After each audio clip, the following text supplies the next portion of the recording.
I think we're live. Good evening, everybody. Last week we had a bit of a mix-up going live. It was a times and time zone situation. But we've sorted that out now. I was doing about 5 shows a week. Well, I was doing 5 shows a week on Republic Broadcasting Network. And I've cut that down to 2. I was originally on there Tuesdays and Thursdays. I'm back to Tuesdays and Thursdays now. And I wanted to keep up the quality of the content. And in actual fact, the quality of the content wasn't suffering. It was just that it was keeping me from doing other things like working on our film, The Heretics of London, the Smithfield Martyrs. And you can find out more about that, windowsontheworld.net. You can help us, and you can help us stay on air by supporting the film, and you'll get a copy of the film and invited to screenings if you're available to come and if we ever get out of COVID. But we've been reporting on this whole situation for the last 3 months, so I won't go into that now. We're going to have a very different conversation tonight, and a conversation we've had before, but a conversation that we're taking forward all the time. And tonight, I hope it's going to be groundbreaking. We're going to be talking about the presence of other worlds. We're going to be talking about what actually affects many millions of people all over the world. And in medical terms, psychiatrists call this condition often schizophrenia or paranoid schizophrenia. And Jerry Marzinsky, our guest tonight, was working with people who suffered this for 35 years, worked in major institutions and mental hospitals in America. And you can find all about Jerry at jerrymarzinsky.com. And he's a very fascinating person in the respect that he's about the only person I know from the psychiatric profession who's actually speaking out about this, which affects millions of people. Negative voices, negative entities, negative thoughts, where do they come from? Well, after a lot of investigation, it appears that these things are organized, and it's a big subject. We're going to go into that subject tonight with a very special guest, George, who's been suffering from hearing voices and is willing to talk about it. Many people who suffer from negative entities and negative voices do not want to talk about it because the voices tell them not to. So all this is fascinating, and I'm a little bit exhausted. I'm back in London now, and I've been in Kent, I've been in Somerset over the past month, and I will be informing all the listeners to Windows on the World as to exactly what all that's been about, because it's all about the future of the show and the future of pretty much everyone who's got a functioning brain cell left. So I'm going to introduce our guest now, Jerry Marzinsky. Jerry. Hello. Hi. Hey again, guys. I've spoken to you through Mark's broadcast several times before, so I'm not going to go into detail on what I learned. I mean, it's on other broadcasts. What I'd like to do tonight is kind of give you an overview and kind of expose the truth.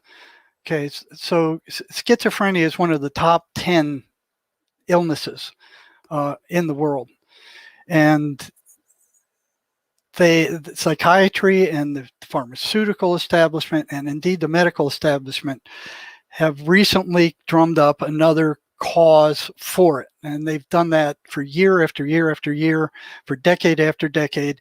It's the mothers, it's genetics, it's this, it's that, it's whatever. They've come up with some reason, and all those reasons have failed. Their most current one, which was dreamed up by a pharmaceutical industry,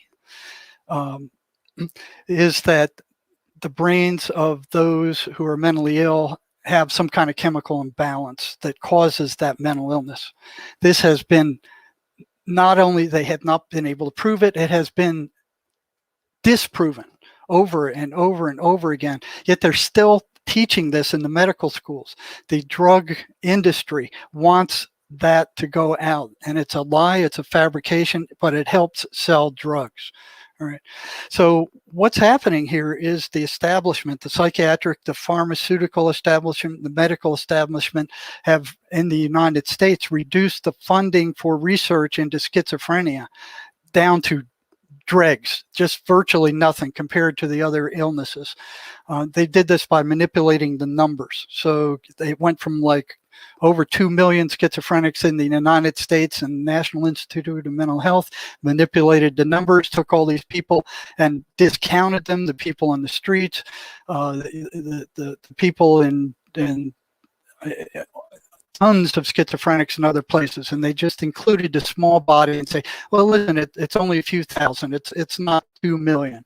So we're reducing the research. So they have no interest in finding a cure. And what they have now are these antipsychotic drugs that are horrible. They rot out the patient's peripheral nervous system with long-term use. They do physiological damage. They kill brain cells. They're awful. Their side effects are really nasty, but they bring into control the symptoms. So they lessen the symptoms of psychosis, of schizophrenia, but they cure absolutely nothing. So the first thing I want to make clear is that the chemical imbalance theory put out by the establishment is a lie. It's just a bold-faced lie. There is no chemical imbalance. They don't even know what the balance of the brain should be, the chemical balance of the brain should be. They have no idea. They just made this up in the pharmaceutical industry because it sells drugs.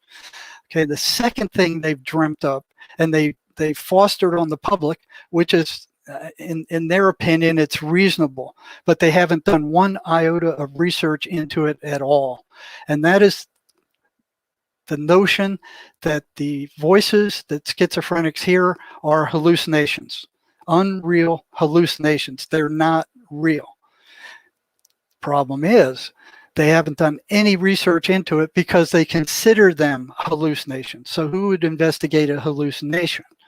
So they don't want to hear anything from the schizophrenics themselves. Schizophrenics have been trying to tell them for decades, hundreds of years, that these voices are real. They're not hallucinations. They're real. They won't listen.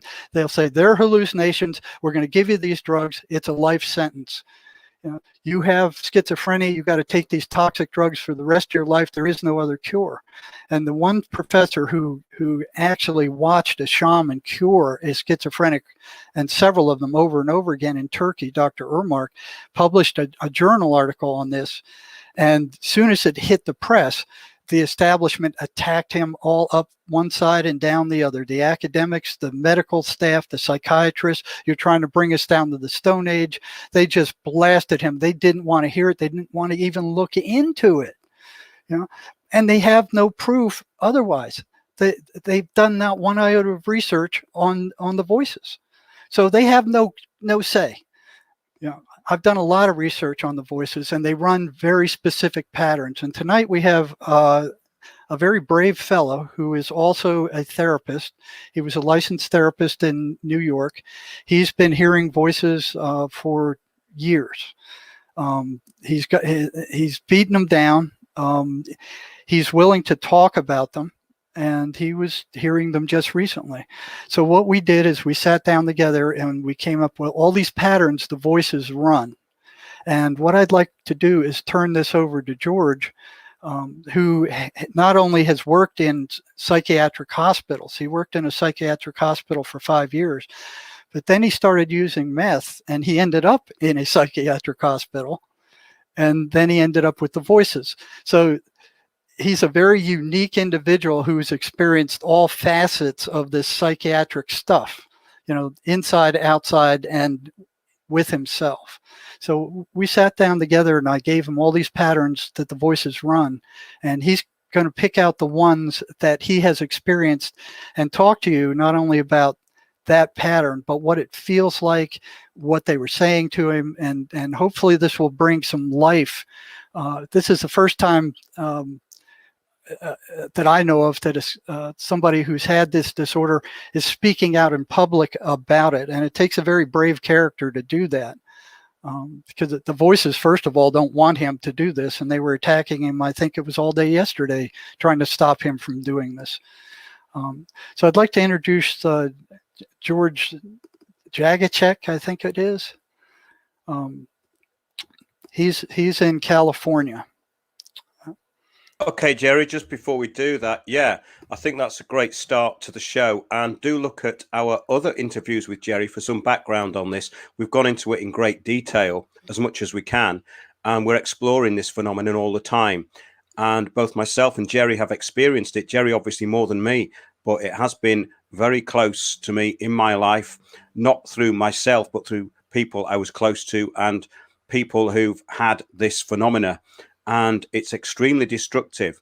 And I think it's one of the most important things that we need to deal with, because as we are getting fed with more and more negativity, these negative entities, negative thoughts are going to feed on that. So I'm going to introduce George now, and George and Jerry can carry on the conversation for a while. Okay. Now, I want people to know there is a way to cure schizophrenia. I mean, it takes some time, it takes some effort, but it can be cured, and we've done it many times.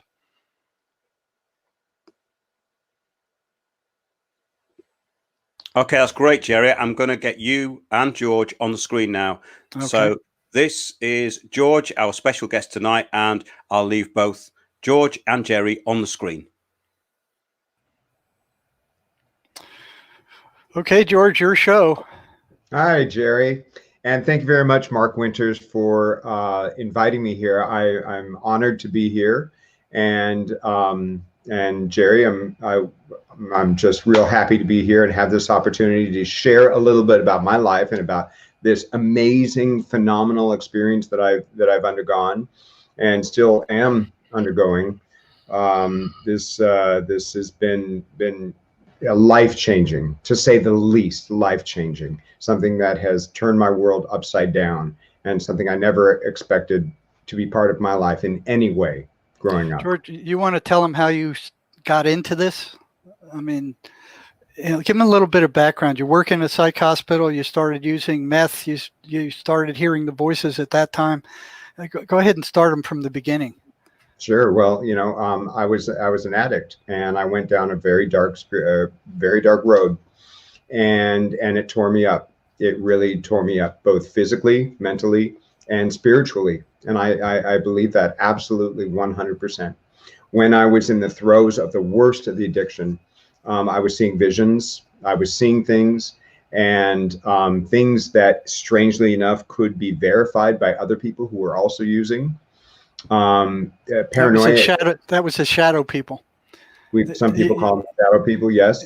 You want to give them a brief dip into that, because the shadow people are part of this. Schizophrenics see these three-dimensional shadows. So why don't you give them a little story where you both saw that Sure. one shadow people? So a friend and I went outside the house. It was nighttime, didn't say anything. I noticed something out of the corner of my eye, looked around the corner of the house, and I saw 4 people standing between the house and the car. I didn't say a word. I looked at my friend. He looked around the corner. He looked around the corner, and then he came back. Both of us did not say a thing, went into the house, and the first thing out of his voice was, "That's shadow, what we call shadow people." And that was my first introduction to what those were. And so we confirmed that we both saw a number of people standing there between the car and the house.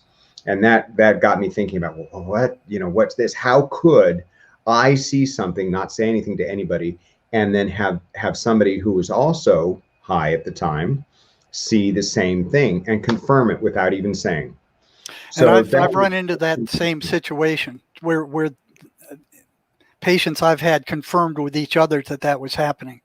Yeah. So this is part of using meth. It's a devil's drug, the prisoners call it. It's one of the most dangerous drugs out there. It does something to your spiritual field. It opens it up and lets these negative things in. It's the most horrible thing. I think I've said this before. I think it's the most horrible thing man has ever created, not simply because of how it destroys your spiritual body, but the fact that it is so addictive. It is absolutely one of the most difficult things to stop. I, as a licensed professional, as a trained person in the field of mental health who knows all about addiction, all about treatment, had a horrible time. I went to outpatient treatment a number of times, went to 12-step groups, and I went to an inpatient retreat. I admitted myself into inpatient for this, and still it was difficult to break until. You want to tell them how the voices came on while you were using the meth? How they started and then went away and then started and then finally they were there. And I've seen this hundreds of times. I mean, people who are using meth became psychotic. They thought it was a hallucination. It would go away when they came down. And then one day it didn't. and they were as crazy as any schizophrenic in any state hospital. Go ahead and tell Yeah, them your you're story.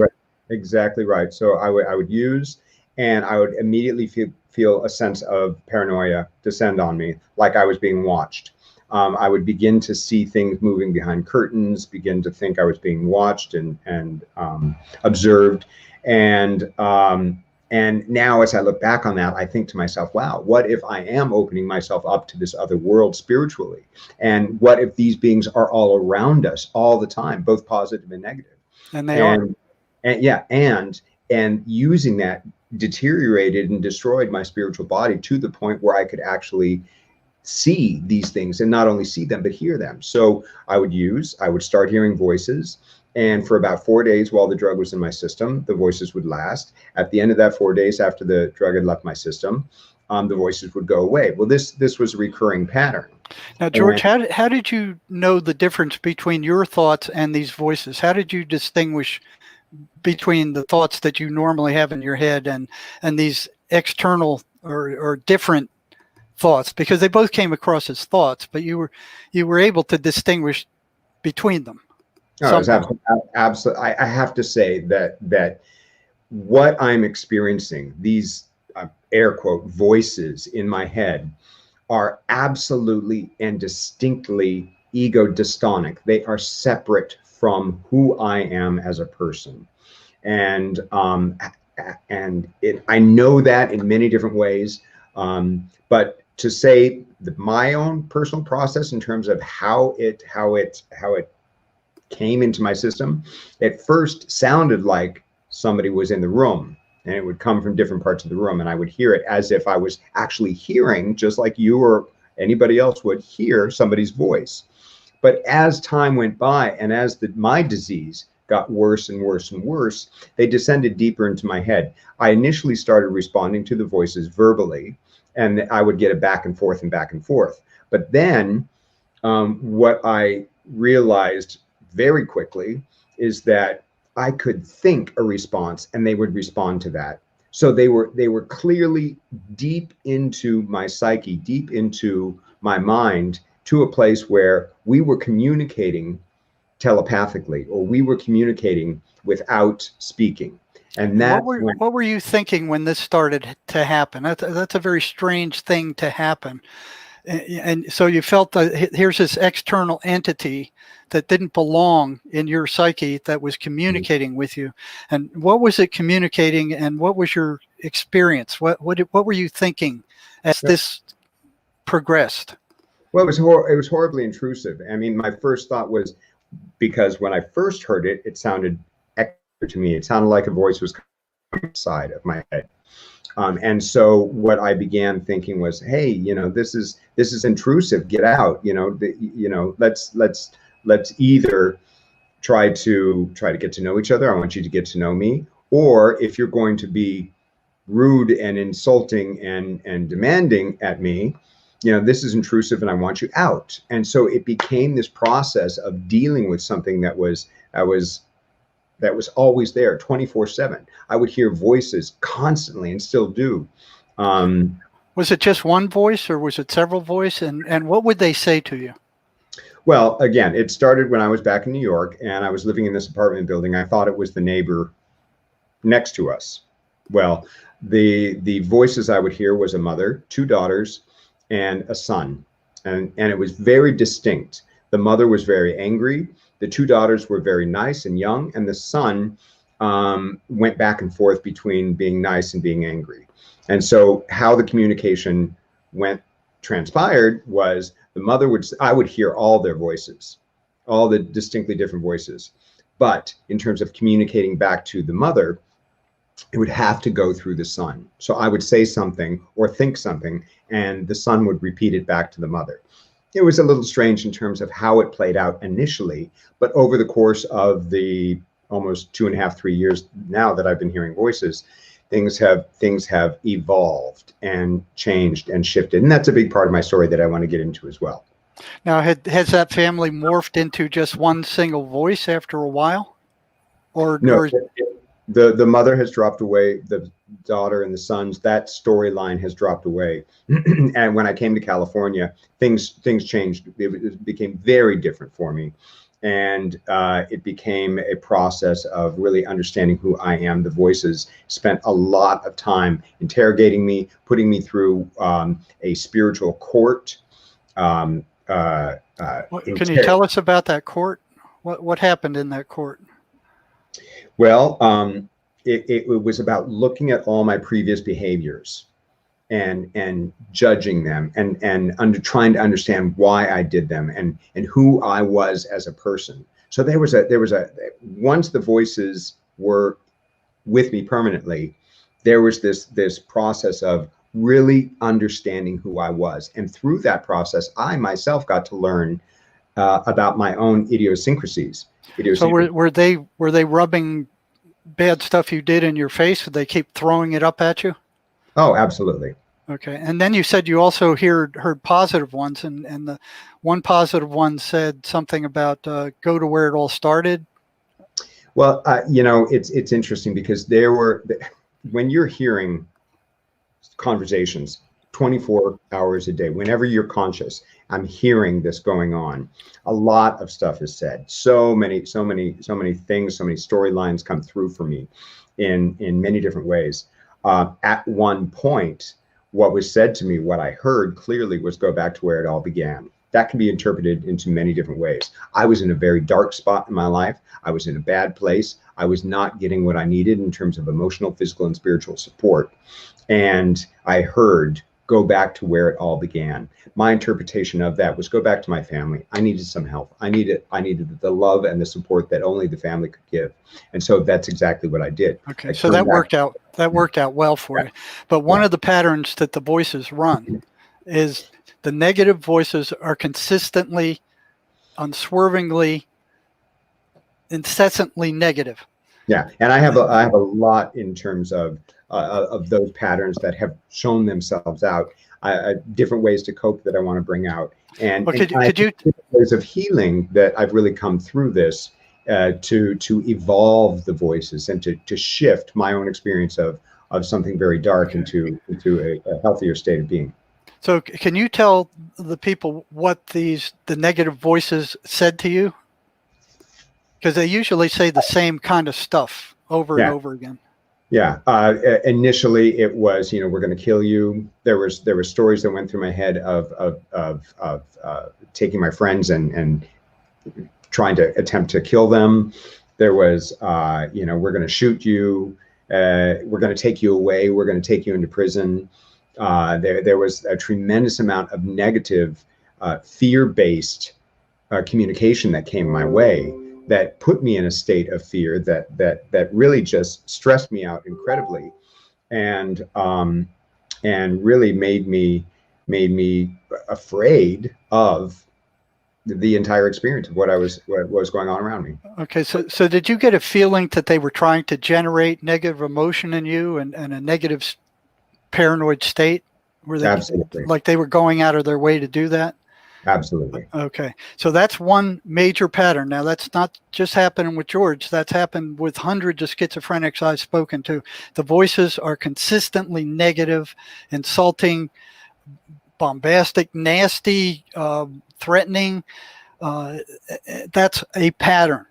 Okay. Right, Jared, I want to throw something in there and make it very, very clear, just to make sure everybody's on the same page on this. And that these voices are separate entities. There is something separate from myself. You asked it before about how do I know it's not just my thoughts. I want to tell you a story. When I was in that house, when I was in that dark place, I always thought that the voices were messing with my computer. And there was interaction with what I saw, because they could, of course, know what I knew. They could see what I see. And they would, things would happen on my computer that would foil my attempts to move forward with whatever I wanted to move forward with. So I had the thought, I wanted somebody to come in and change the password for the Wi-Fi. Maybe in my thinking that they would, if they didn't have the password, that I could foil them. And so I had somebody come over to change the Wi-Fi password. They were on one end of the house. I was in the other. I went into the bathroom to wash my hands. Did not want to know what the password was. I made it a point to say, do not tell me, because I didn't want the voices to know, and made it just incredibly clear that this was information that was to be kept away from me. When I was in the other side of the house washing my hands, so I couldn't hear anything, one voice said to another voice, he's changing the password to password. Now, this was new information. This is information I didn't want to know, but I could verify. So I immediately walked out of the bathroom. I went to my friend and I said, did you just change the password to password? And he looked up at me and he said, yes. How did you know? You know, The voices told me something I had no idea about, nor did I want to know about.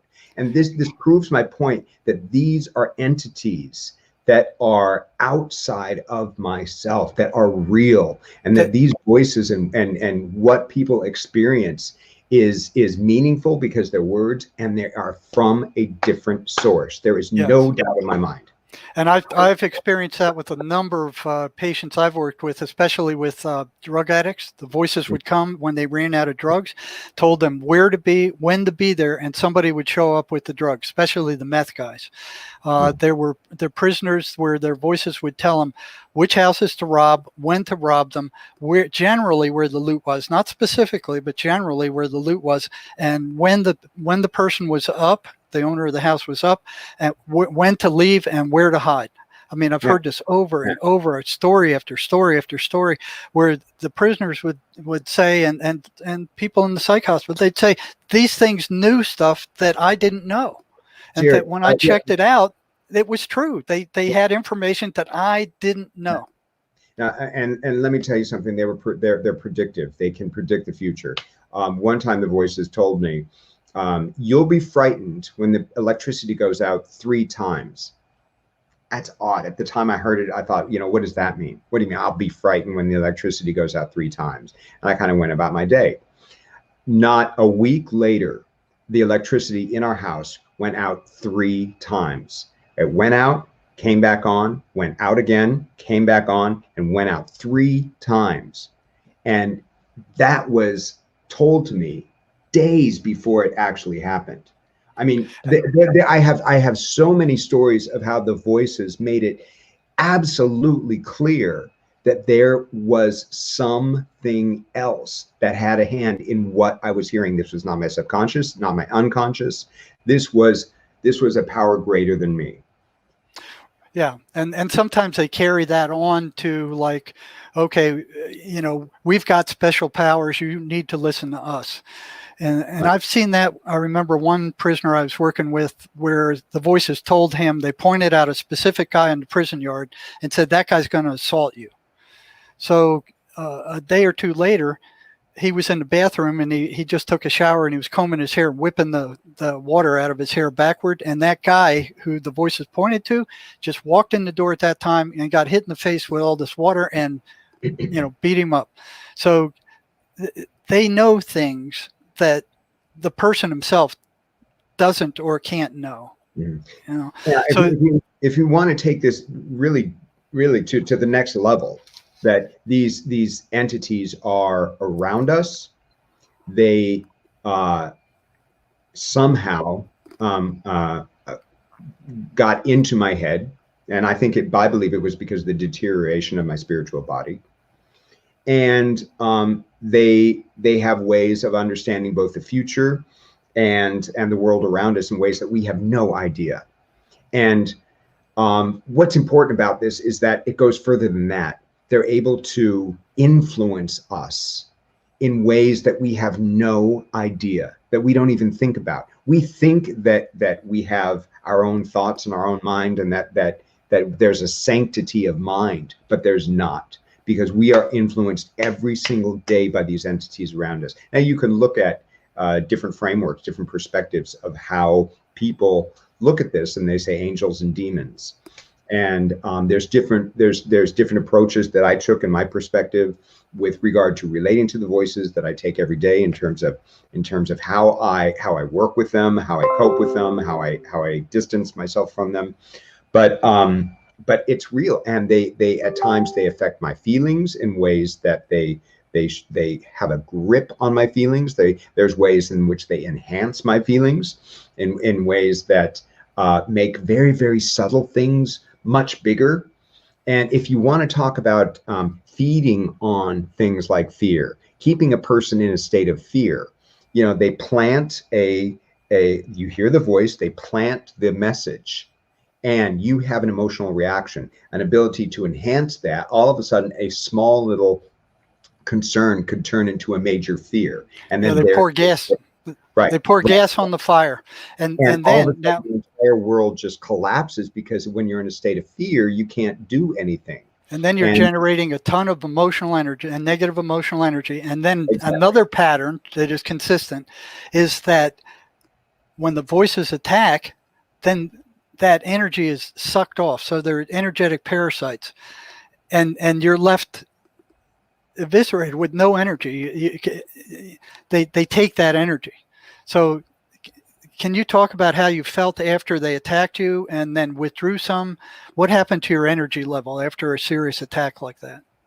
There's different ways at which they can attack you. And I think everybody is individual in terms of who they are and how these voices, if they know you, they're going to work with your weaknesses. Okay. So if one can look back at the different behaviors that I had and bring my mind back to them and make me feel ashamed, make me feel less than, make me feel like a horrible person, then they'll just start focusing on that and just start talking about it.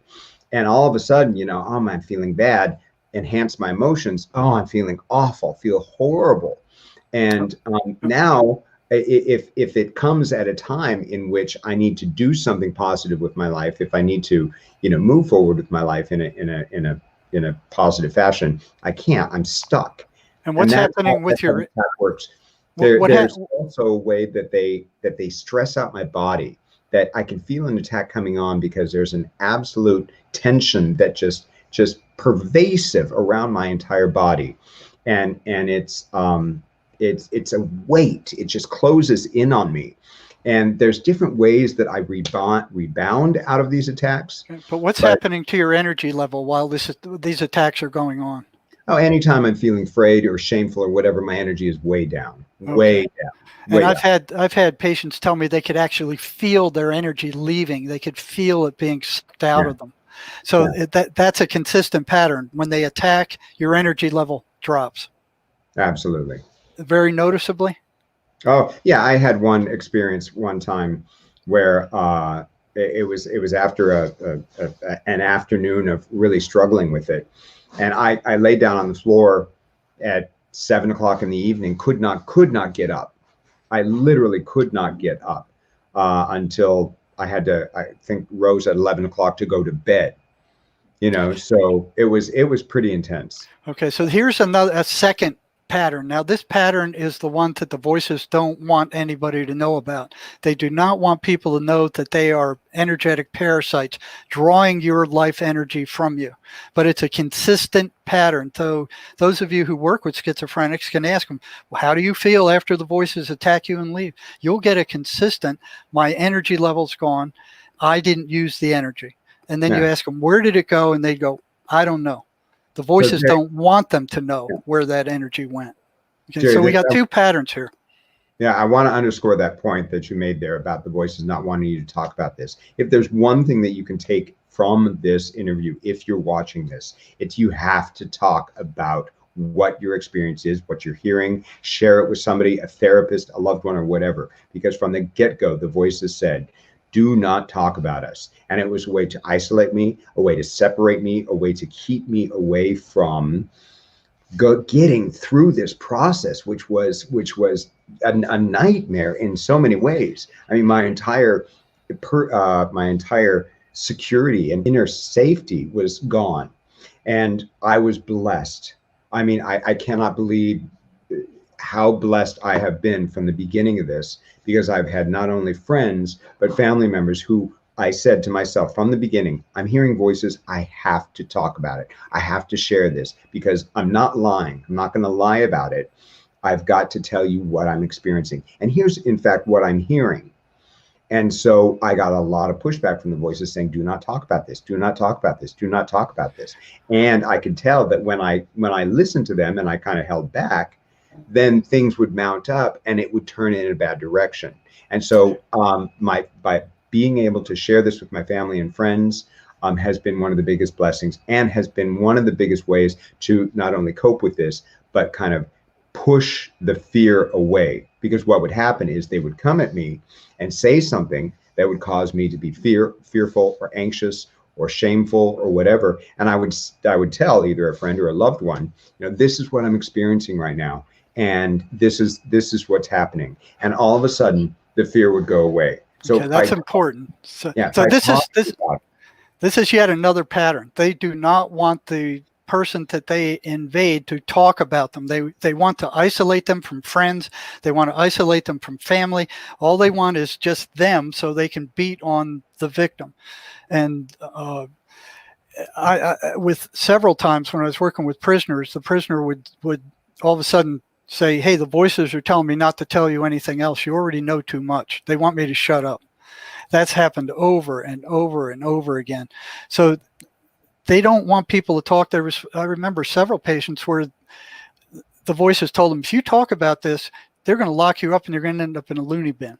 And unfortunately, George was lucky. But a lot of times what happens is the person talks to their family, and their family gets all upset, takes them in front of a psychiatrist. Psychiatrist drugs them silly, and now they're just in the ozone land. I mean, yeah. And all those drugs do is just suppress the symptoms. And psychiatry is saying, oh, these aren't real. These are hallucinations. No, hallucinations don't run these kind of patterns. And this is just three patterns we've talked of. I mean, there's another one. They attack after dark mostly, right, George? Didn't you experience that? They get stronger after dark? In the evening, during the day, at this point in my experience, I have a little bit more peace in my life because I believe of all of the healing and recovery that I've done in my sobriety. But yes, in the evening, it's much more difficult, because what happens is I will get these attacks, and I will get these intrusions at a higher volume, at a more negative, at how it comes at me, the tone of which it comes at me. And that's why I want to talk about some of the things that I use to cope with the voices, and some of the things that I absolutely believe have helped heal me, because I'm at a very different place in this experience of hearing voices. Well, let's run through these patterns first, George, and then do that. Because sure. we need to show the people that these things are running patterns. They're not hallucinations. Sure. Hallucinations don't run patterns. So they're consistently negative. They zap your energy. They know stuff that you don't know. Now, how did they react? I found them to be consistently anti-religious and anti-Bible. The negative voices want nothing to do with preachers, the Bible, prayers, anything like that. Yeah, it was interesting. At one point, early on in this experience, I had turned to the Jewish faith, and I found the prayers in the Jewish faith absolutely beautiful. I mean, stunningly beautiful, and they were prayers to God. And I have a deep faith in God and a belief in God, and I feel that has been at the core of who I am, that has buoyed me along through this. But as I was reading from the Jewish book of prayers, I would hear, you can't read that. You can't read that. You shouldn't read that. I got attacked in temple one time. I went to temple, and they were just screaming at me and coming at me, and saying I shouldn't be there. And so there were at times when they were terribly anti-religious, did not want me to be religious, but I stuck through it, persevered, and to this day, prayer in the morning, prayer in the evening is still a very important part of how I cope and how I've come through this. And this pattern is consistent with the hundreds of schizophrenics I've worked with. They broke up into three categories. If the voices were weak and they tried to go to church, the voices would shut up in the church. If the voices were moderate strength and they went to church, then the voices would get louder in the church and try to block them from hearing whatever the preacher was trying to say. If the voices were very strong, they would actually drive them out of the church, and they would jump up and run out of the church. So why would a hallucination be anti-religious? I mean, for what reason? It shouldn't bother a hallucination at all. But this is another consistent pattern. They're consistently anti-religious, anti-God, anti-spiritual, anything. they will attack it and they'll get louder. And the 23rd Psalm is like burning them with a hot stick. They can't stand it. One patient told me that when he repeated the 23rd Psalm, the voices reacted like throwing worms on a hot frying pan. So here we have another pattern. You wouldn't expect a hallucination to be anti-religious. Now, another thing you said, George, is they block you from doing stuff that you really enjoyed. They put a damper on it. They tried to steer you away from it. They didn't want you to experience any joy or happiness. How did they interfere with that? So very interesting. There were two distinct ways that one can block somebody or interfere. One is just by saying, don't do that, or you shouldn't do that, or talking bad or down about it. But again, like I said, these voices, they got to know me, and they knew my strengths and my weaknesses. Now, nobody likes to be told what to do. Nobody likes that. So if somebody's coming at you and go, pick that up, don't do that, brush your teeth now. I mean, you have an innate response to either clamp up or resist. So another way that they would steer me away from something was by pushing me harder to do it. You have to do it. You have to do it. You have to do it. Part of who I am. It's like, no, I don't have to do that. And so I would veer away. So there were two ways that they would push me away from something that I love, telling me it was horrible and bad and awful, or pushing me so hard towards it that I myself reacted by turning away from it. It was absolutely brilliant in terms of getting me to move away from something that I was passionate about, and that enlivened me. And that's the real key element here, because when I was what I call under a spell, when I was at a place where I was feeling horrible about myself, I felt that they were on top of me, that they were draining my energy. There was one particular experience that I'll share because it was so dramatic. I was just down. I could barely, get to the computer, and I was going to this meeting, and there was a friend of mine in the meeting who was just vivacious and bubbly and just full of life. And as soon as he and I connected and I started joking around and laughed, it broke the spell. And it was like, it was me again. That there was that part before where they were just you've often said the word feeding off me, feeding off my energy, where they were just holding me down. But then the laughter, the life, and the connection I had with my friend, even over the internet, broke that entire grip on me. And I was able to come out of it and go, yes, this is who I am. And right now what you're seeing is a much better, a much healthier person than who I was 2 years ago in the throes of my addiction. And part of that has been embracing life in many different ways. And I've seen that phenomenon a number of times where they kind of put you into a hypnotic state and hold you there. And that's where the rubber band, snapping the rubber band, would break that state. So when I first started experimenting with ways to interfere with these patterns, I knew the 23rd Psalm had that effect on them. Mm-hmm. So I'd ask the prisoners to wear rubber bands when they heard the voices, snap it, and then repeat the 23rd Psalm. That gave them some way to fight back. You've got two things going on there. You've got a physical feeling, and you've got this religious, this spiritual energy coming through you. And when I read the Bible, basically I barely hear the voices at all. When I read the Bible, the voices go away completely. There was something that came through for me at one point about, if you have the words of the Bible, of the good book in your head, then the angels are able to influence you in a positive way. But if you don't have the words of the good book in your head, then you're influenced by these demons, because you don't have that core belief system in place. And so whenever I read the Bible, they go away. Now, physical, it's interesting, because if they're inside of us, and I absolutely believe that they can inhabit us in ways that we don't even understand. Yes. You were talking about the rubber band having an effect and kicking them out. When I got a tattoo during the course of this experience, and when I was getting a tattoo, they were gone. And so you and I have talked about how these things can possibly, maybe the sensations, the bodily felt sensations and smells, affect them at a greater way then it affects us. So when I was getting a tattoo, they couldn't take it because it's pins going into my arm. You know, it was very painful, and they couldn't take it until they left. The rubber band, painful, and so they leave. And then when they're gone, you know, I'm doing things that are healthy for myself, reading the Bible, praying, I'm doing yoga, things like that. Yeah, I've heard the same thing. Some patients told me that the snap on the rubber band hurt the voices like 10 times worse than it hurt them. And there was a psychiatrist back in the 20s who was using static electricity and would administer static electricity shocks and would drive them out temporarily that way. Yeah. You know? So there's another pattern. So another one is they constantly push for more control.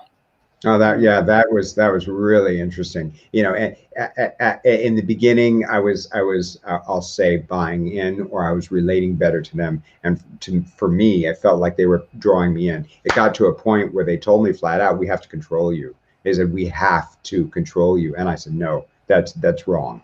Yeah, I drew the line, and I said, "No, you cannot control me." And in fact, one day I was sitting on the couch, and it actually felt like an entity was coming into my body. And had a grip on my heart. And I sat there energetically, and I literally energetically pushed this being out of my body, and it snapped at one point and it was gone. But it's been fascinating how to think that something could come inside of our body and influence us physically as well as mentally, and in subtle ways, in ways in which we don't even realize when we're going about our normal day.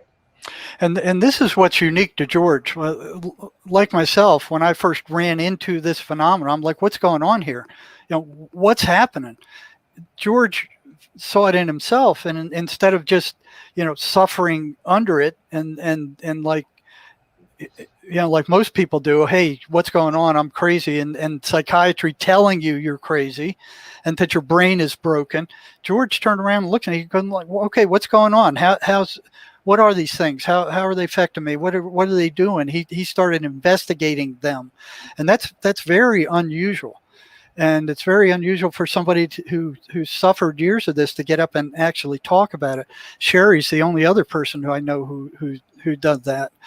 Well, Jerry, what I want to let you know here is that, you know, I knew who I was, who I am, who I was before hearing voices, and I knew this experience layered on top of who I was, and so I held on very tightly with my core self, my core inner being of who I am, and I believe I'm a solid, good person.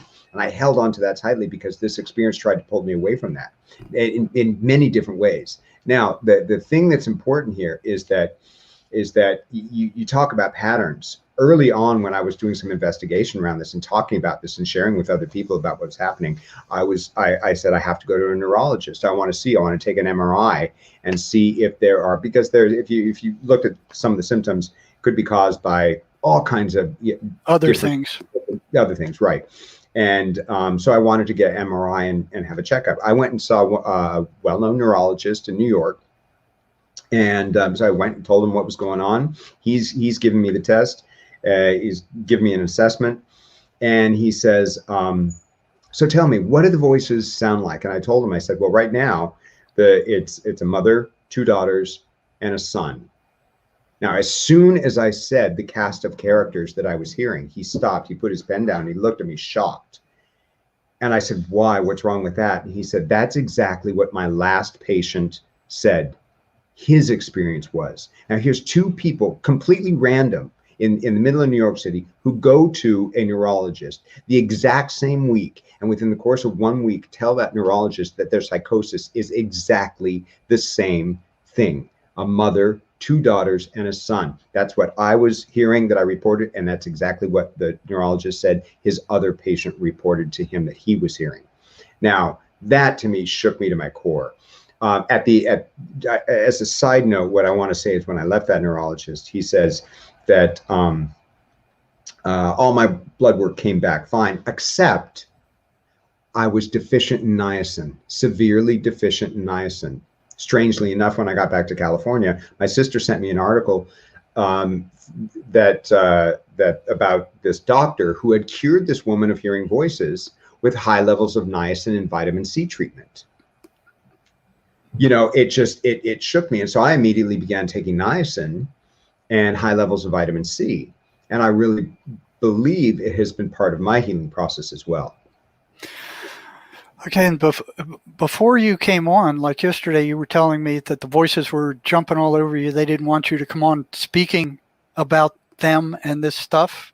And you got a headache or what? How about telling us what you went through yesterday while they were trying to stop you from coming onto the show and talking about them?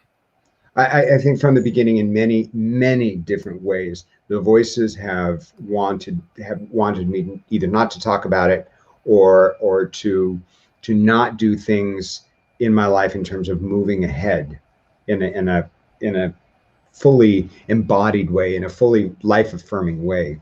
And they were holding you back. They held me back many times. They held me back.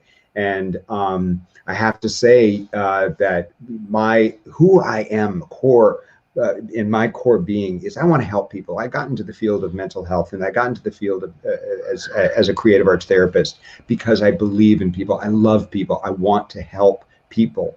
And so the reason I'm here today is only to put forth my actual experience. No lies, no pumping anything up. This is actually what happened, so that it might help somebody. Now, if I can help somebody through any of these, through sharing my own experience, that's why I'm here. Now, if we are actually in a war, if there are beings that are negative and if there are beings that are positive that are influencing us, of course, I want everybody to be at their best.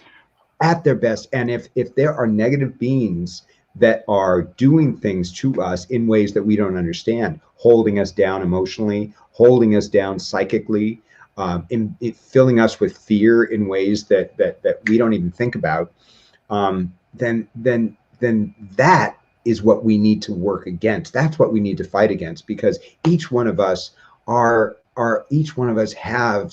a bit of God in us. We are all children of God. And I believe that if we just allow that to come out, it works against these negative beings that really worked as hard as they can to attack me. And coming on the show was part of sharing this experience. So if I can put out there the positivity, the ways in which I have, come through this experience and really fought these battles, then of course, yes, they didn't want me to talk about it. And then many different ways they came at me and attacked me, tried to bring me down energetically, or tried to convince me in ways that what I was doing was wrong. And one of the things that I held on to from the beginning, Jerry, was the line, "The truth shall set you free."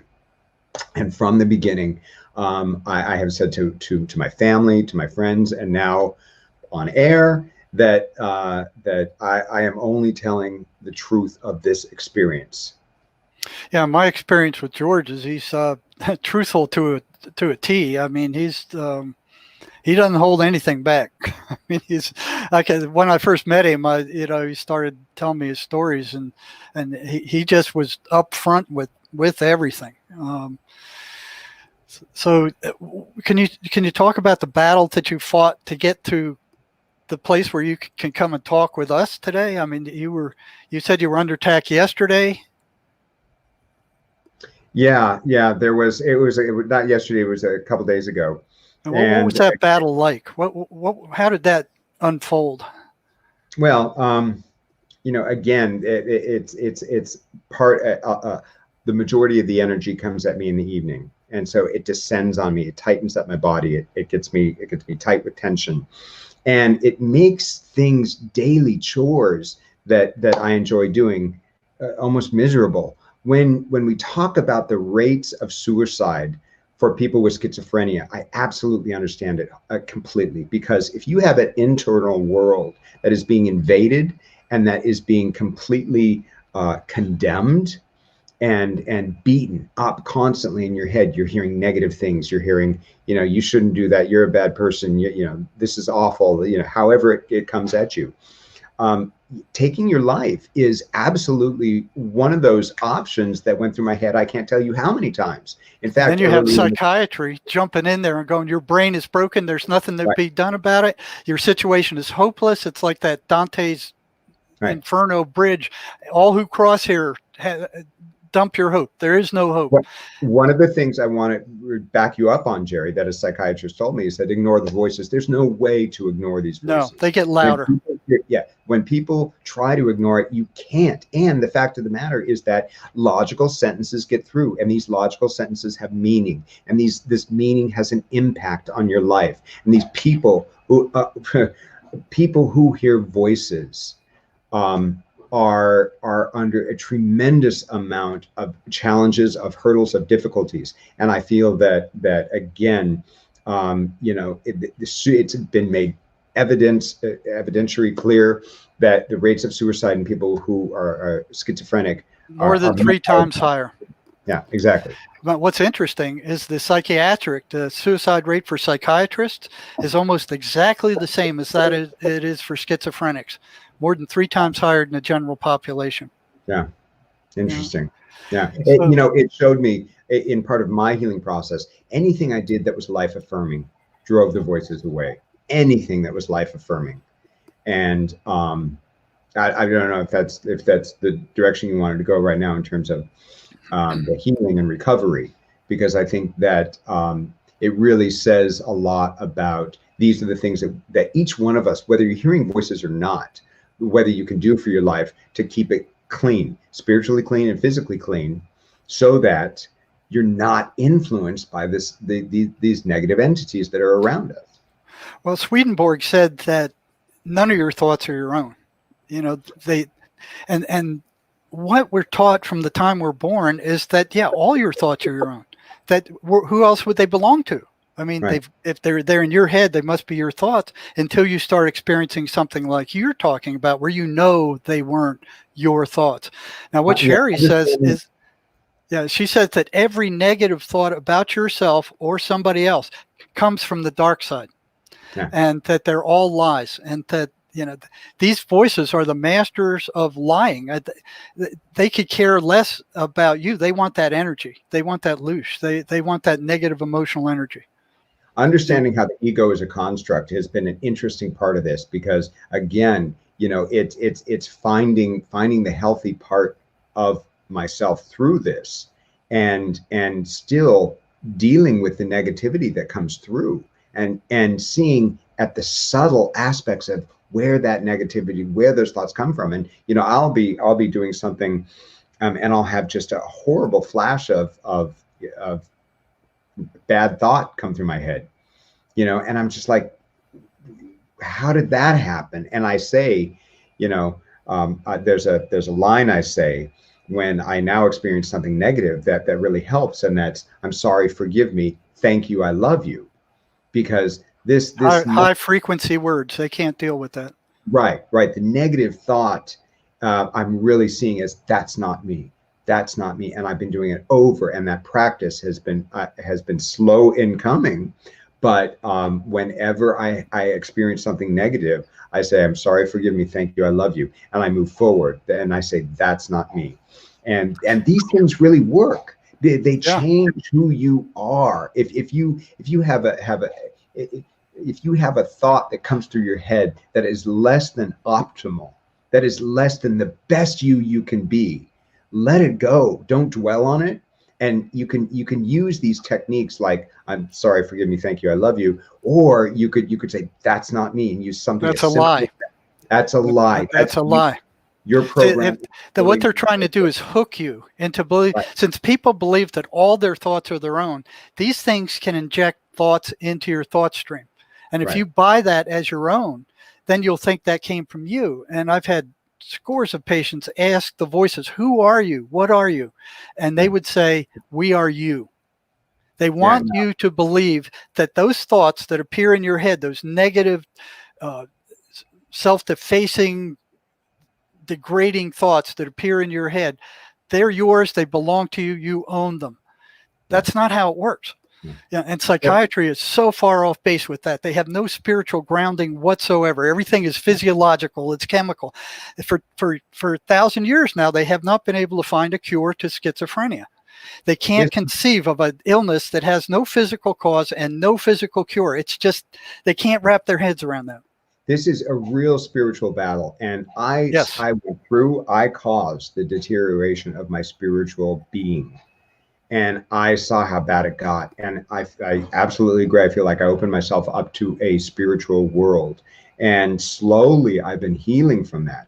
And healing means moving towards life. That is healing. My perspective at this point in terms of God, in terms of if God is love, as something as simple as that, if God is love and has a master plan, the more that we heal and get rid of the negativity, the more that we're in line kind of with the positivity and the loving aspect of God, and that flows down to us. And so when the other thing that was incredibly helpful for me was holding gratitude in my heart. Yes. When I hold gratitude in my heart, and when I understand that every aspect of positivity, is coming from God, that's, bam, it would knock everything out.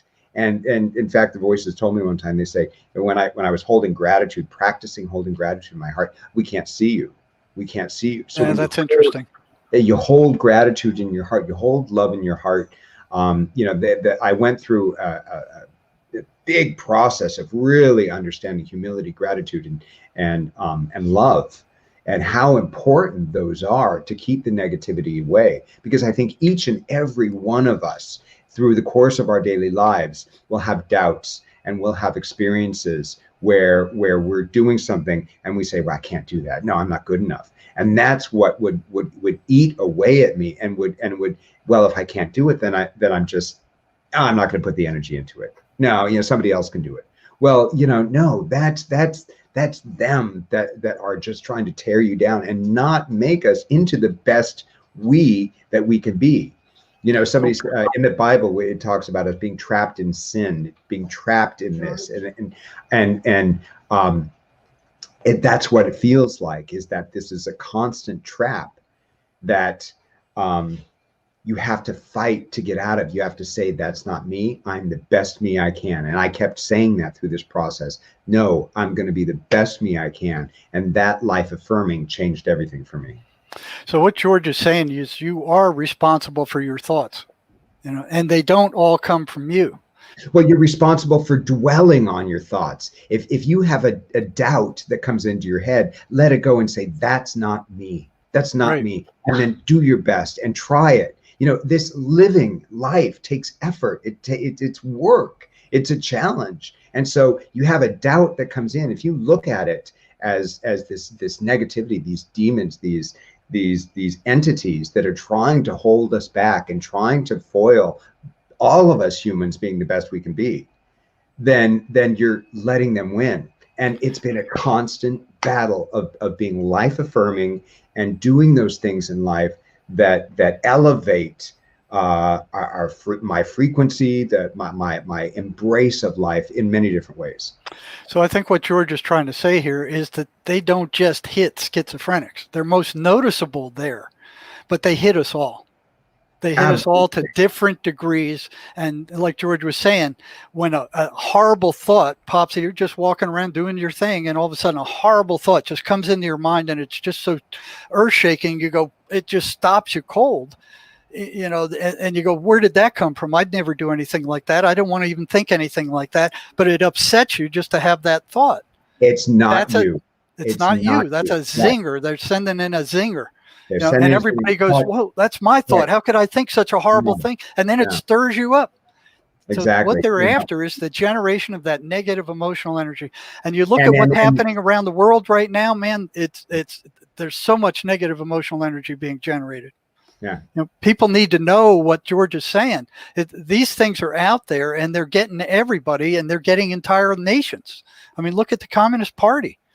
I mean, they're not providing any help to these people over there that are dying and drowning and nothing. They haven't even showed up at the sites where the damage is. I mean, I think we know so little about how being human is connected to the spiritual world that when Yes. these breakdowns occur, we need to be real about it. You know, it was interesting. An article came to me at Temple one time that said if our biggest religious leaders, Jesus, Muhammad, Abraham, if they were alive today, they would be diagnosed as schizophrenics. Yeah.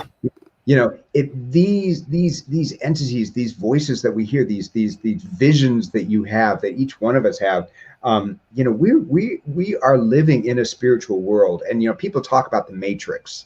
People talk about, you know, this is not real, and what's going on around us is real. We don't notice how we are influenced by the unseen. And Emanuel Swedenborg, a Christian mystic, lived 700 years ago. He wrote all about that in his book, Heaven and Hell. He had access to those places, and he went and he came back and wrote about it.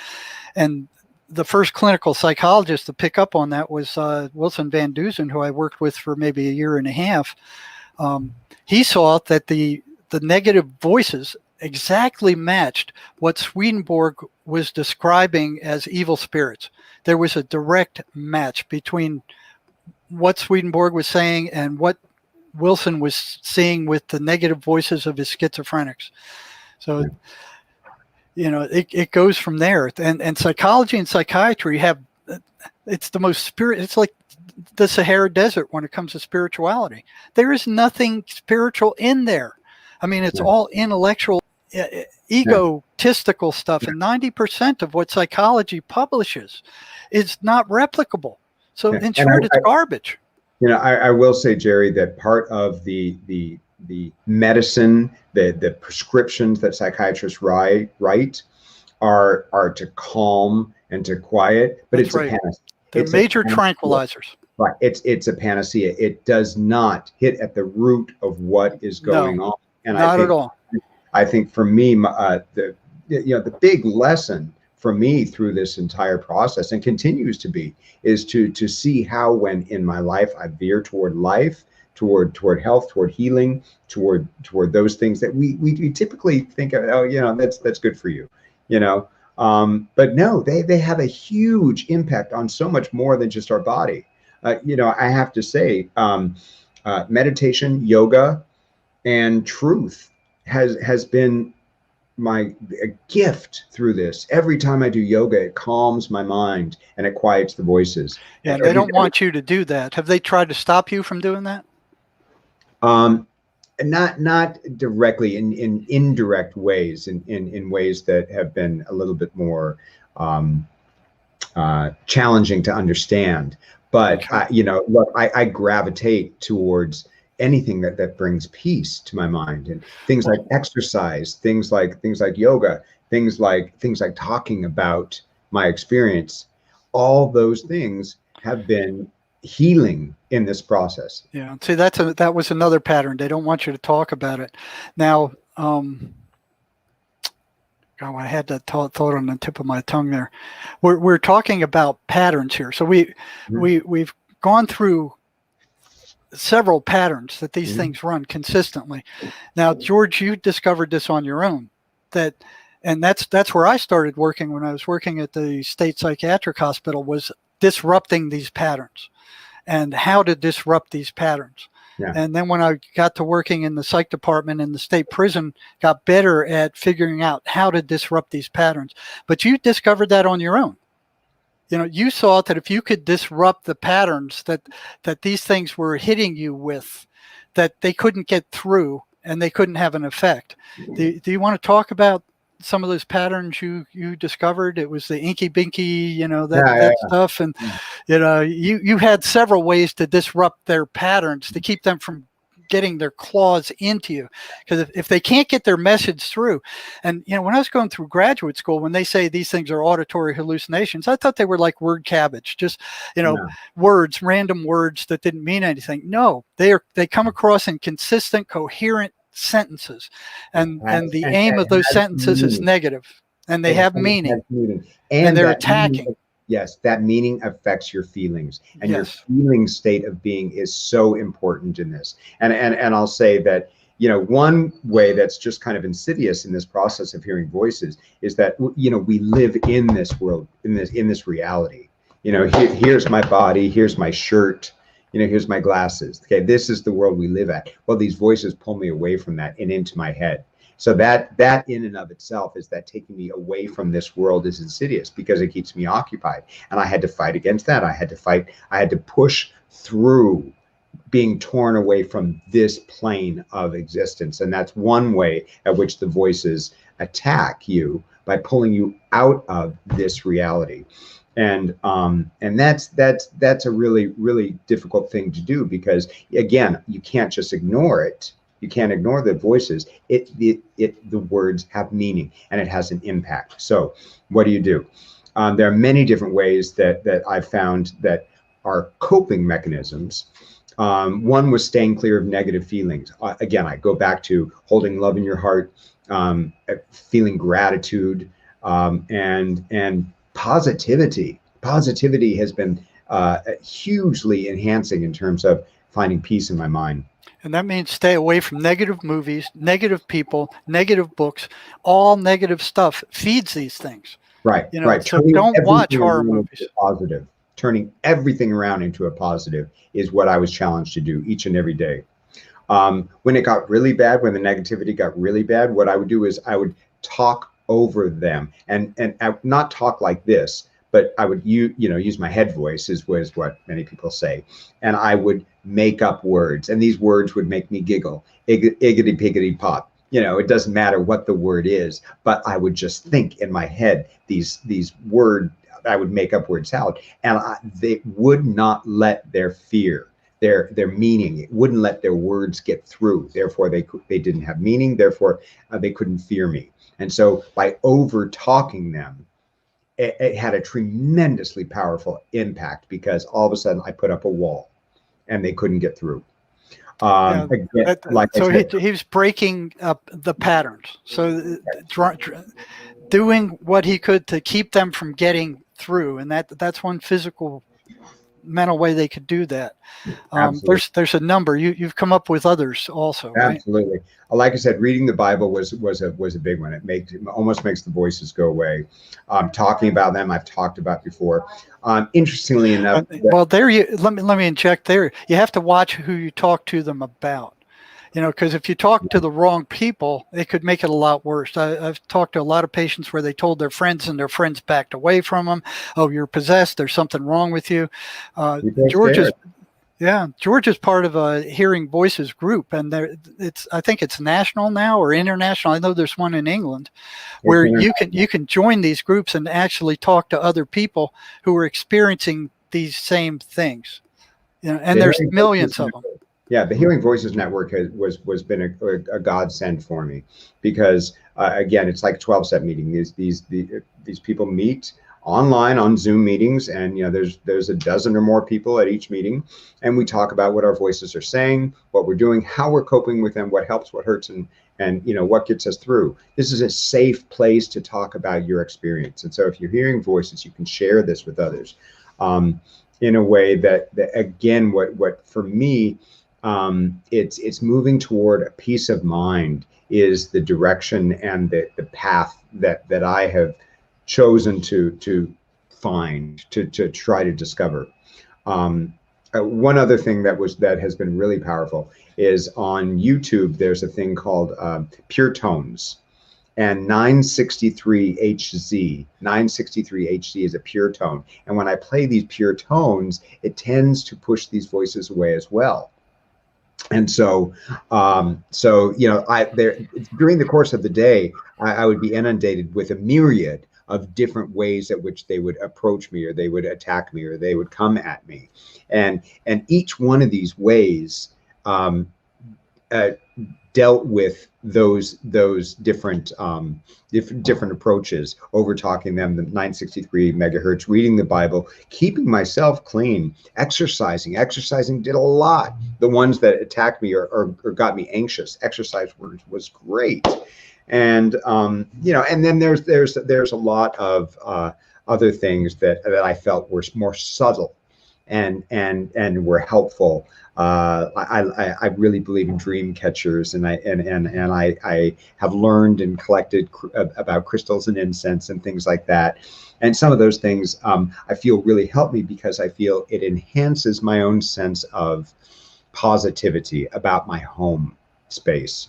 And so again, I go back to this is an attack on feelings, on how you go about your daily life in your state of feeling. And I feel like when we are at peace, when we don't hear voices, we have a certain grace, we have a certain peace of mind. But when that's taken away, we can speculate as to why or how it comes about. I think the goal really remains getting back to that state of inner peace. And for me, yes, it was a deterioration of my spiritual being and shifting really, this spiritual awakening that I had. And I have to say, I have to share with you this story because for the listeners here, this was one of the most powerful things for me. I feel that there have been positive influences on me, whether they were the voices or not, it doesn't matter. But one time I went out to pray, and spirituality and religion was not a big part of my life. And so coming into prayer and coming into church and coming into reading the Bible has been new for me in many different ways. So one day I go out to the pool and I go to pray, and I was being very honest about my relationship with Jesus. And I said, I don't have a relationship with Jesus. I need to learn about that. And as I said those words, I looked over in the pool, and in the pool, floating in the water, was a perfect letter J made out of the petals of a razzleberry bush.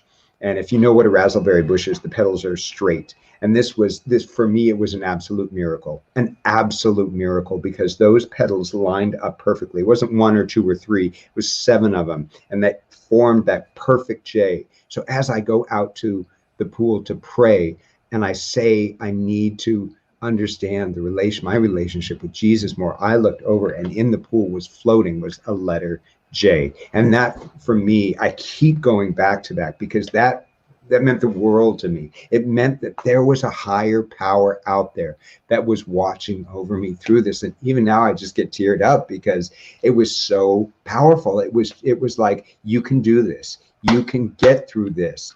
And it is about embracing life.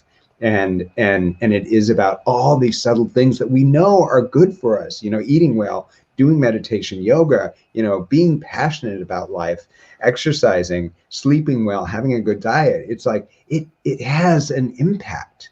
It pushes negative entities away from you. And if you want to be, I just, even now I feel filled with the Spirit, filled with, what I call truth in what is real, then those are the steps you have to take. Well, we're all spiritual beings, which seems to be denied by psychiatry and the medical establishment and psychology. I mean, they don't talk about spirit at all. So you are a spiritual being. I mean, you are a consciousness. You're a conscious entity, and normally the positive side will speak through feeling and intuition. But if you have all this crap running through your head all the time and it's all negative and it's swirling around, you can't even hear that. You have to calm down to the point to where you can begin to feel intuition and feelings and get in touch with those things. That calm, still voice within, it's there trying to get through. It can't get through this barrage of garbage that these negative entities are throwing at you. And it happens all the time. It happens everywhere. In life. I mean, when you start running your head, you've lost control of that contact. Absolutely. And I love that you said the still small voice inside of you, because there's a prayer in the Jewish book of the Siddur that speaks about, God, help me open up to that still small voice inside of me. And what I would experience is screaming as loud as, coming at me negatively. And I knew deep inside of there was still that still small voice inside of me that I could reach. And it has been this process of going through these screams, this negativity, and learning this process, And that's what I want to share with people, because you're absolutely right. It's not just people who hear voices, it's everybody. Everybody. We are all being influenced by these entities, Yes, and look at the television. Look what goes on right now. Look at the news. Look at the television. It's all negative stuff. The commercials, every other commercial is a drug commercial. They want you looking outside yourself. They want you focusing outside. None of the answers are outside. Everything is in here. Everything you see around you is in here. It has to come in, and you have it inside. Everything, your mind, and they want to drug your mind. The drug companies are just constantly inventing all these diseases and advertising them on television. And go, oh yeah, if you have these symptoms, which virtually everybody, we have this medicine. I mean, and the psychiatric meds, the only improvements they made is in the side effects. They're still dangerous. They still rot out your nervous system. They're still bad for you. They still turn you into a zombie. You're no longer a conscious, fully conscious being. You're drugged up, and that's their answer to everything. Drug them up. Look at all the psychiatric disabilities. They're all made up. Every single one in that DSM-4. They're at 5 now. They're all made up. They're made up by this group of psychiatrists who just out of thin air go, oh, well, this guy got this symptoms, we'll call it this. And they're increasing every year. It started out with 75 or 79. Now it's up over 300. And they add more every year. And the drug companies come right up behind them and go, oh, yeah, we got these drugs for that. Drugs are the cure for everything, as long as they can make a profit off it. They're making $3.7 billion a year selling antipsychotic drugs. That's just antipsychotic drugs. That's not all these other anti-anxiety drugs and all kinds of other stuff. They don't want a cure. They want to sell drugs. So, if we're going to get a cure for this, we're going to have to do it. They're not going to do it for us. They're more interested in making money than they are in curing people or helping people. And they're not helping people with these meds. These are major, powerful tranquilizers that just dope them down. And they won't listen to any other type of treatment modality. Anybody else like, George, who comes along, or these energy healers. You went to an energy healer last night, George. You went to that. We both witnessed what you went through.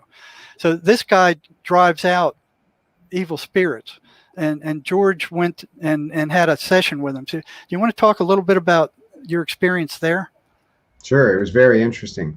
And I feel incredibly beneficial, because afterwards, after we did this work with this energy healer remotely, I felt it very, very different. The voices came at me very differently. There was much less negativity. There was there was less of the attacks. I got one attack after that, but it was like it helped elevate my frequency. It helped clear some things. And one of the things that was interesting is that, growing up, I had this thing. I like dragons. I loved, dragons. And early on, the story the voices spun to me took me away from dragons, took me away from something I loved, and Ken helped me to visualize this dragon as battling them. And I saw in my head this vision of this dragon with his wings unfurling, and boom, when we were working together, and this incredible experience of passion filling my chest again, and being filled with life, and remembering my love for dragons. And it shifted everything, just something as simple as that, going back to something that I loved, that the voices had taken away from me because of this lie that they had spun. Oh, I should put those away. Those are evil. That's not bad. No, it wasn't. It was something that gave me life. It was something I got passionate about, so why not? And as soon as he gave me that gift, it really shifted my internal experience of what I've been hearing since then, and I feel really helped prepare me for this interview. So what was going on with the voices? They tried to stop you from meeting with him, first of all, right? Didn't they try to discourage you from meeting with him? Mm-hmm. Yeah.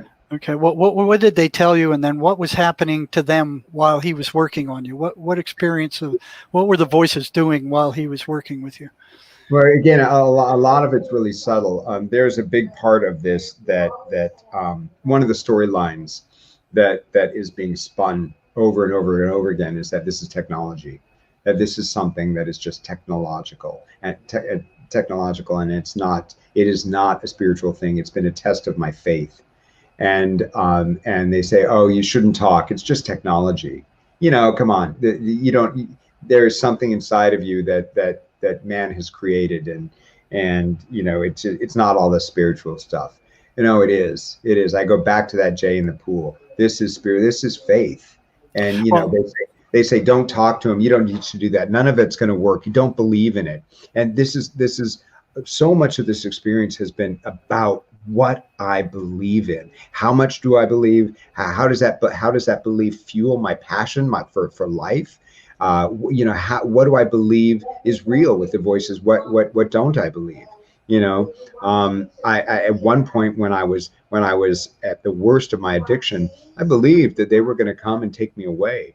I saw visions and I saw things that were nightmarish that I don't even want to get into, but it was real for me. It was real, and it shook me to my core. And as I recover from this in my sobriety has been a huge part of my recovery. As I go further and further and further into my sobriety, the less and the less and the less I'm attacked, the less intensity.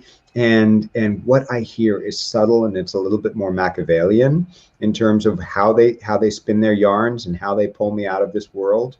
And so I have to be on my toes. I feel like I'm recovering spiritually. And I feel that if we approach healing, if we approach anybody, it doesn't matter whether you hear voices or not, but if you approach it as a way of spiritual recovery, you can find that sense of peace again.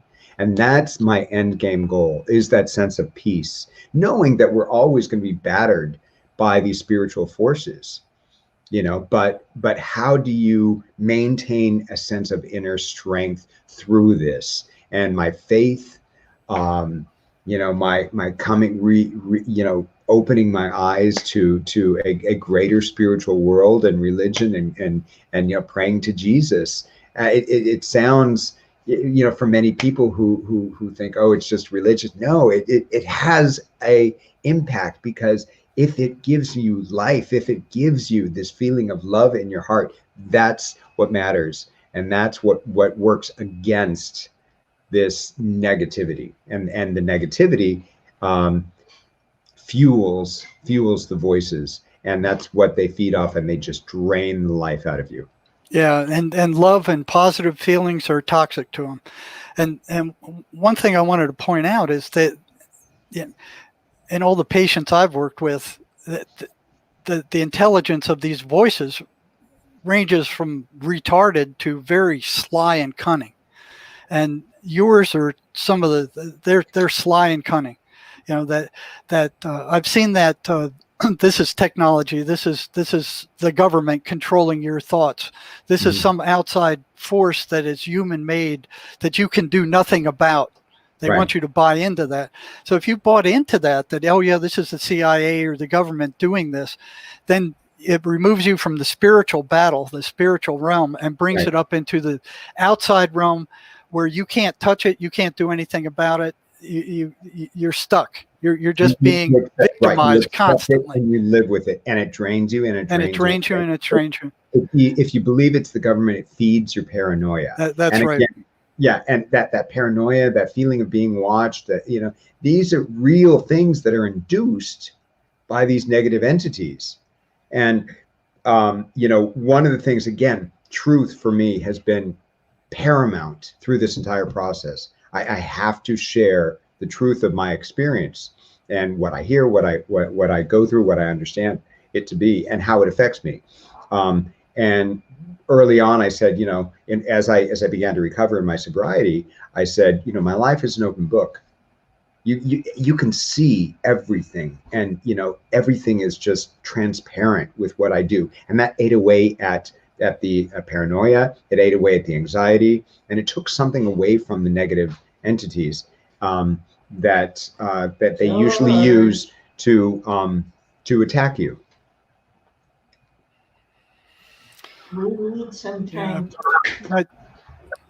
You back with us, Mark? That's great. No, it's great. I didn't come in too much there because I think all the preparation we did and the way you took that on that whole journey, George, was brilliant. You actually outlined pretty much everything I think we needed to say in this particular broadcast because we kind of primed ourselves for it. And I've been listening to it very critically and concentrating, and I think the information's fantastic, and I'm really glad that we've been able to bring everyone this information tonight and share it with everyone. It's very, very important. The shows that myself and Jerry have done in the past have kind of primed us for this moment where we have somebody who's actually experienced this and gone through it, because I've had to talk to Jerry about particular instances that I've had with these entities through people that I know have been suffering from them, and now we get that given back to us by someone who's actually recovered from the whole thing. And I think that the fact that because your background is in therapy, George, we talked about this at the beginning, that I think that's incredibly important because you had that extra awareness that maybe what was happening wasn't actually happening to the real you. That's something we talked about. And I think that's the problem that a lot of people have, because their negativity comes from things that have happened to them. In other words, a lot of it's through some kind of abuse, some trauma. And when that trauma gets in, they have lost their sense of self. But because you never completely lost your sense of self, I think that is, to me, what's fascinating about what you're saying. Thank you, Mark, really. And you said it very eloquently. I appreciate that, because you're right. It's interesting. 76% of people who hear voices, there's a religious preoccupation about it, and it's interesting because the voices early on said they were the voice of God, and they said I was Jesus, and I said no, I'm just myself. I'm who I am. Now I'll share with you who I am. This is who I am, but I'm not Jesus, and I'm not a prophet. These are other things that they tell people. And Mark, I appreciate how you said that I held on to my sense of self, because I feel, again, that was a huge blessing. It was a huge strength of mine that has got me through this. And I continue to hear voices, and I continue to, I feel, recover from this process. And what I have found is what I have shared to you today, to help me find this place of peace again in my mind, where I'm not battered by, it doesn't matter, anything, stories that take away my sense of peace and that take me out of being in this world, because it's this world where we actually have an impact. And I want to be the best me I can be in this world. That's really kind of uplifting and inspirational, George, because I think that will help people who've been really downtrodden by what's happened to them. Because what has come over to me is that what myself and Jerry have been talking about, and what Jerry's been talking about for much longer than I have, in the respect of the sort of area we're talking about, the specific area, is that I've known Jerry for about 3 years now. And when I first got in touch with Jerry, I was talking about something that was happening to someone very close to me. And through the evolution of what the work really that Jerry's been doing with Sherry Sweeney, and the book that Jerry's recently published, and That's a Lie, the idea that's a lie, this is not me. I know conclusively that worked, and that just saved someone's life recently, and it's turned their lives around, because they had to know that it wasn't them. In your case, it's more interesting because that separation doesn't seem to have quite occurred. And that's just wanted to reiterate that point, because I think it's an important one in conclusion. Awesome. Thank you. Yeah, this is the way it's got to go. I mean, we have to move toward away from the medical establishment, the psychiatric and the psychological establishment, into a more spiritual type healing. I mean, because what they're doing is not working for schizophrenia or mental health. The situation's getting worse. It's not getting any better. The violence is getting worse. The truth has to be brought out, and we're going to be labeled quacks by the establishment, and George is going to be labeled nuts, and I'm going to be labeled a nutcase, and Mark, they already know you. You've been attacking them forever. So that's really funny, because they have very limited tactics you know, and the tactics are so limited, they've become comedic. And that is, to me, important, because we know that we're working on a completely different level to this stuff. So in other words, it's background chatter. It's not even proper interference anymore. I mean, I think it's worse when things go wrong, and I think these things can jump in very dangerous ways. And I think this idea of being constantly aware, and I don't mean like constantly over vigilant, you know, I mean having your own awareness, being aware of your own awareness. And that's a sort of meditational state in a way. But for years and years, I've carried that around with me. But it doesn't always stop negative things happening, but it makes you aware of what is going on around you, and aware that these things may be brought in from some other dimension or angle than you are actually experiencing. And that to me is really important, because I've had several things like that have happened. There's something absolutely supernatural that's come in, and once you're aware of that, I think you can start building up more of a defense of, again, defense is the wrong word, more of an awareness to actually what's rather than vigilance. I'm trying to get this over in a clear way. So rather than vigilance, awareness, a relaxed awareness, which you obviously know about, George, because that's come across very clearly tonight. Absolutely. Yeah, not all your thoughts belong to you. People need to know that. You know, they come in from other sources. They come in from your memory, and these things use your memory against you. You know, one thing I've seen, George, is they have access to the patient's memory. They can go in there and pull up any rotten thing you've ever done. I've had patients who did some small thing, you know, 20 years ago, and they would go in there and they pull that up and they just throw it in his face. Did you experience that same thing? They go in and they just pull up randomly all this garbage and just throw it in your face to try to whip you up into a negative state? Absolutely. You know, yeah, that's a big part of this process. And again, you know, it takes me to my past, and so it can drag me down. I can feel fear and anxiety and depression. It takes me out of this life and being the best I can be. And that's a common occurrence. And it just doesn't happen with people who hear voices. It happen, you know, it happens to all of us. So, well, I shouldn't have said that, or did he take that the wrong way, or people are talking behind my back, or, you know, stuff like that. You know, or you do something wrong and you just keep beating yourself over the head with it. It's not you who's beating yourself over the head. It's these things generating negative emotional energy. Yeah. Did you talk about the blocking the patterns? You had the did you talk about the finishing the sentence and the nonsense syllables? That was an interesting one. Yeah, one again, turning everything into a positive. And so what would happen is I would begin to hear a sentence that would be like, "I'm going to kill you," okay? And so in the middle of the sentence, I would interject my own thought, so that they would begin with, "I am going to," and then I would interject, "Get you a vodka Collins," and I would laugh at the absurdity of it. You know, and how'd they react to that?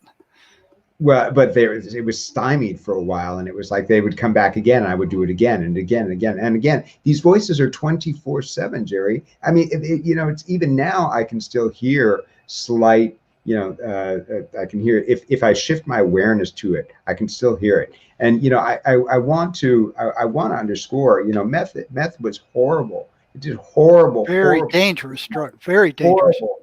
It is the worst thing out there. And it did this. It eroded away at my spiritual sense of self, and I'm going through a lot of work to recover from that. And you know, these voices are a product of that. And I think all these things in life that that deteriorate, that eat away at our spiritual bodies, we have to stay spiritually fit, as well as physically fit, as well as emotionally fit. I mean, there's many different parts of our being that we have to take care of. And I think for many people, we neglect the spiritual part of it because we don't see it. Our faith is eroded.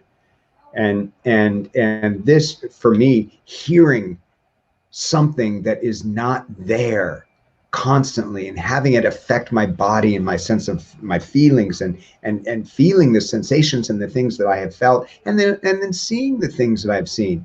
It it has completely turned my world upside down, and made me become attuned and more aware of the spiritual body, that spiritual sense of what is happening to it.